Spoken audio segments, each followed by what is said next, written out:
آپ انجینئر محمد علی مرزا سے مناظرے کے لیے کراچی سے جیلم جا پہنچے، وہاں ویڈیوز بنائیں، اپنی مل گئی ذاتی انا کو آپ کو تسکین مل گئی ہوگی یقیناً، اپنی جیت کا خود اعلان کیا اور واپس کراچی آ گئے، اسلام کا جھنڈا یقیناً بلند ہو گیا ہوگا اور ہو گئی ہوگی یقیناً آپ کی مذہب کی خدمت۔ 100% ہوئی، اتنی زبردست خدمت ہوئی، ایک آدمی حضرت معاویہ کو برا بھلا کہہ رہا ہے، اسلاف کو۔ میرا نام علی سدیس ہے، میں ایک اللہ کو مانتا ہوں، ایک پیغمبر حضرت محمد صلی اللہ علیہ وسلم جو ہمارے آخری پیغمبر ہیں، اس کے بعد کوئی پیغمبر نہیں ہے، نہ مجھے کوئی شک ہے۔ ایک ہی کتاب کو مانتا ہوں،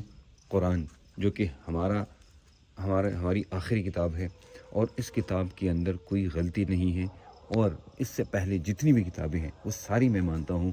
چاہے وہ زبور ہے، چاہے وہ انجیل ہے، جو بھی اللہ کی طرف سے کتابیں آئی ہیں، لیکن وہ منسوخ ہے، اور اب بھی جو ہمارا ایمان ہے وہ ہے قرآن پر۔ اس کے بعد جتنی بھی باتیں آتی ہیں حدیث میں، حضرت محمد صلی اللہ علیہ وسلم کی ہر بات کو بند کر کے ان پر یقین کرتا ہوں، بس یہ میرا ایمان ہے۔ اب آپ کہیں گے ان باتوں کا کیا مطلب؟ ہم سب یہی مانتے ہیں، ہم سب کا یہی ایمان ہے کہ ہم اللہ پر ایمان لاتے ہیں، لیکن ارشاد بھٹی صاحب نے جو چیز شروع کی ہے، انجینئر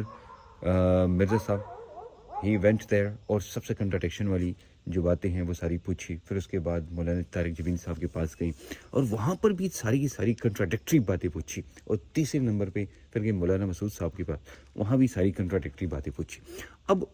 ایک آگ شروع ہو گئی ہے، ایسا نہ ہو کہ میں اور آپ اپنا ایمان خراب کریں کہ وہ ٹھیک ہے یہ غلط ہے، کیونکہ دیکھیں سب مانتے ہیں اللہ ایک ہے، سب مانتے ہیں قرآن وہی ہے، ایک قرآن ہے، اس میں کوئی شک نہیں ہے۔ حضرت محمد صلی اللہ علیہ وسلم نے جو باتیں کی ہیں وہ سب کے سب مانتے ہیں۔ پھر یہ جو چھوٹے موٹے عقائد میں ادھر ادھر مسائل ہیں، ایسا نہ ان مسائل میں ہم الجھ کے اپنے ایمان کو خراب کریں۔ یہ میری ایک ریکویسٹ ہے کہ ان کی آگ میں آپ اپنے آپ کو نہ جلائیں، ایسا نہ ہو کہ ہم بھی اس آگ کا حصہ بنیں جو کہ ارشاد بھٹی صاحب نے آگ شروع کی ہے، کیونکہ اب کلپ بازی شروع ہو گئی۔ یہاں سے طارق جمیل صاحب نے جو باتیں کی ہیں، ہی از اے ویری سافٹ اینڈ آپ کو پتہ ہے کہ ایسے بندے ہیں کہ جس کی وجہ سے وہ کبھی بھی کلپ بازی نہیں کریں گے۔ وہ جا کے انجینئر مرزا صاحب نے ان کے خلاف جو کہا نا، میں نے ان کی طبیعت ٹھیک کی ہے، تو وہ کبھی بھی ان کی طبیعت کو ٹھیک کر کے وہ اس کا جواب نہیں دیں گے۔ لیکن مولانا مسعود صاحب وہ اب شروع ہو جائیں گی، کلپ بازی شروع ہو جائے گی، مناظرے شروع ہو جائیں گے، اور مسئلہ یہ ہے کہ جو انجینئر مرزا صاحب ہیں تو وہ ضرور بیٹھتے ہیں کسی تھرڈ کلاس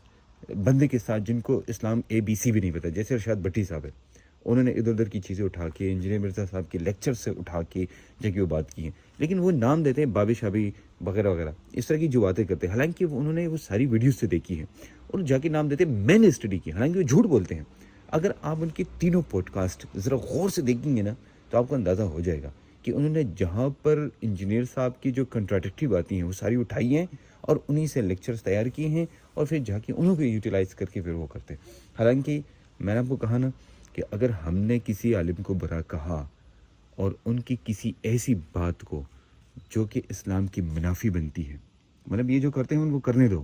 لیکن ہمیں کم از کم اس آگ کے اندر نہیں چلنا ہے، کم از کم میں تو کم از کم اس آگ کے اندر نہیں پڑوں گا۔ اور میں آپ سب سے ریکویسٹ کرتا ہوں پلیز اپنے ایمان کو محفوظ کریں، اپنی عبادات کریں، ایک اللہ، ایک پیغمبر، ایک کتاب پر ہمارا ایمان ہے، دیٹس آل۔ لا الہ الا اللہ محمد الرسول اللہ۔